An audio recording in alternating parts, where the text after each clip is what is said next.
परमेश्वर के बड़े नाम की महिमा हो। फिर से आने वाला प्रभु यीशु मसीह के मीठे और पवित्र नाम से सबको जय मसीह की।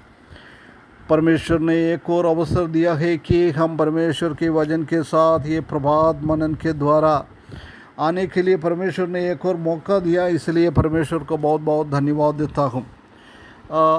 आजकल हम निर्गमन की किताब 9वें अध्याय से कुछ बातें मनन करके आ रहा है, उसी का हम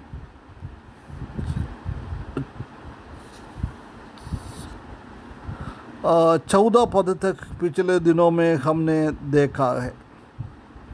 आज हम उसका 15 पद से 15, 16, 17 ये पद भी हम थोड़ा देखें। इधर हम देख सकता है कि पत्थर की जैसी ओला, भारी भारी ओला बरसाने वाला परमेश्वर का बहुत बड़ा बाधा, परमेश्वर का बहुत बड़ा दंड मिस्रैम की ओर आ रहा है, उसी के बारे में वर्णन किया हुआ है इसी बातों में।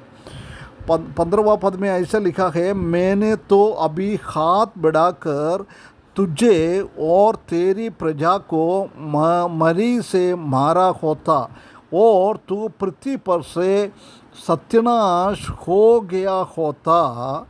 16 पद में, परंतु सचमुच मैंने इसी कारण तुझे बनाया रखा है कि तुझे अपना सामर्थ्य दिखाऊं और अपना नाम सारी पृथ्वी पर प्रसिद्ध करूं। 17वां पद, क्या तू अब भी मेरी प्रजा के सामने अपने आप को बड़ा समझता है और उन्हें जाने नहीं देता है। देख, परमेश्वर एक बहुत बड़ा गंभीर बात मूसा के द्वारा इधर फरोन से बात कर रहा है। बहुत गंभीर बात है, उसी को ध्यान देना बहुत ज़रूरी है। प्रभु परमेश्वर बोल रहा है, मैंने तो अभी हाथ बढ़ाकर तुझे और तेरी प्रजा को मरी से मारा होता। मेरा पावर है, मैं सर्वशक्तिमान है, परमाधिकार है मेरे पास, मृत्यु देने वाला मैं ही हूँ। चाहे तो एक सेकंड के अंदर तुमको और तुम्हारा प्रजा को, तुम्हारा देश निवासियों को, मिस्रईम की हर एक सदस्य को मार डाल सकता था। इतना पावर है मेरे में। परंतु उधर बार हम देख रहा है कि और तू पृथ्वी पर से सत्यानाश हो गया होता, वो तुमको मैं सत्यानाश कर सकता था। इतना पावर है परमेश्वर के पास। परमेश्वर ताकत वाला है, परमाधिकार है उसी के पास, सॉवरिन गॉड है, उसी को दर्शाता है। मेरा पास इतना ताकत है, एक सेकंड भी नहीं चाहिए तुमको और तुम्हारा देशवासियों को मार डालने के लिए, एक सत्यानाश करने के लिए, भस्म करने के लिए। मैं परमेश्वर का गुस्सा तुम्हारे ऊपर आ जाएगा तो तुम एक ही मिनट के अंदर तुम भस्म हो जाएगा। उतना ताकत है मुझे। परंतु क्यों मैंने अभी तुमको नहीं कर रहा है? सचमुच मैंने इसी कारण तुझे बनाया रखा है। तुम्हारा ताकत से अभी दुनिया में नहीं रख रखा है। तुम ऐसा मत सोचो तुम्हारा ताकत है, तुम्हारा धन दौलत है, तुम्हारा बुद्धि है, तुम्हारा ज्ञान है, तुम्हारा शक्ति है, इसी कारण तुम इस दुनिया में जिंदा है। तुम ऐसा ना सोचे। बोल रहा है, ये मेरा करुणा है, ये मेरा अनुग्रह है, तुझे अपने सामर्थ्य दिखाऊं और अपना नाम सारी पृथ्वी पर प्रसिद्ध करूं। ये दो चीज़ के लिए तुमको मैं जिंदा रखा है।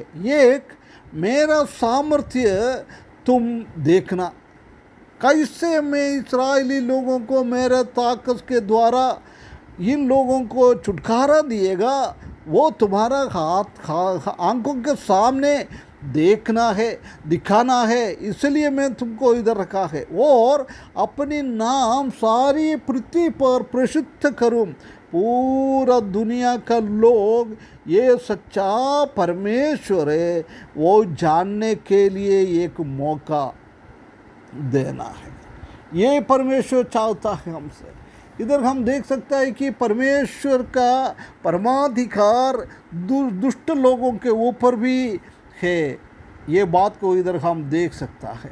सबके ऊपर प्रभुता करने वाला हमारा परमेश्वर है ना। वो अपना अपना करुणा हमारे जीवन में क्यों देता है? हम पाप से छुटकारा पाते हुए हमारा हृदय का कठोर को नम्र करते हुए हम प्रभु के पास आने के लिए रखा हुआ है। हमको इसलिए परमेश्वर का देह इसलिए नहीं दिखाया है कि हम पाप में फंस जाए, पाप और करे, इसलिए नहीं है। प्रिय भाइयों बहनों, परमेश्वर ने हमको जिंदा रखा है। वो एक बात यही है, हम गलत करने के बाद भी आज हम जानता है कि कलीसिया में भी सब दूर परिवारों में इतना झगड़ा ये सब चलता है, परमेश्वर के विरुद्ध में काम कर रहा है। उसके बाद भी तुम्हारे ऊपर सत्यानाश क्यों नहीं आ रहा है? परमेश्वर का महिमा दिखाने के लिए, परमेश्वर परमाधिकार है, वो दिखाने के लिए ये बात को कर रहा है। ये बात को हमको समझना है। ये बहुत बड़ा एक भयानक एक प्रस्तावना है ना। मूसा के द्वारा फरो से बोल रहा है, तुम मेरे विरुद्ध काम कर रहे हैं, उसी काम के द्वारा परमेश्वर का ही नाम की महिमा हो जाएगा। कभी तुम ऐसी कठोर बनाने के द्वारा तुम्हारा नाम महिमा में नहीं होएगा, तो परंतु परमेश्वर का नाम ऊपर उठेगा। ये बात को बताता है। फरो सोचता होगा कि परमेश्वर के विरुद्ध में कुछ काम करो, उसी के द्वारा मैं कुछ भी ये सब कर सकता है। परंतु हम जानता है कि एक बहुत गलत एक सोच है, ऐसा कर नहीं सकता है। हम जानता है कि ये फरो का उसी का कठिन हृदय को परमेश्वर का महिमा के लिए परमेश्वर उसी को चेंज किया है। आखिरी भाग में हम देख सकता है। तो ये भाइयों बहनों, कितना बार हमारा जीवन में भी ऐसी एक स्थिति हम आता है, हम सोचता होगा परमेश्वर कुछ नहीं कर रहे, मैं गलत करते जा रहा है, परमेश्वर कुछ नहीं कर रहे हैं। परंतु समझ ले, हम परमेश्वर का एक दंड, परमेश्वर का हाथ हमारे ऊपर आ जाएगा, ऊपर आके प्रभु का नाम का महिमा हो जाएगा।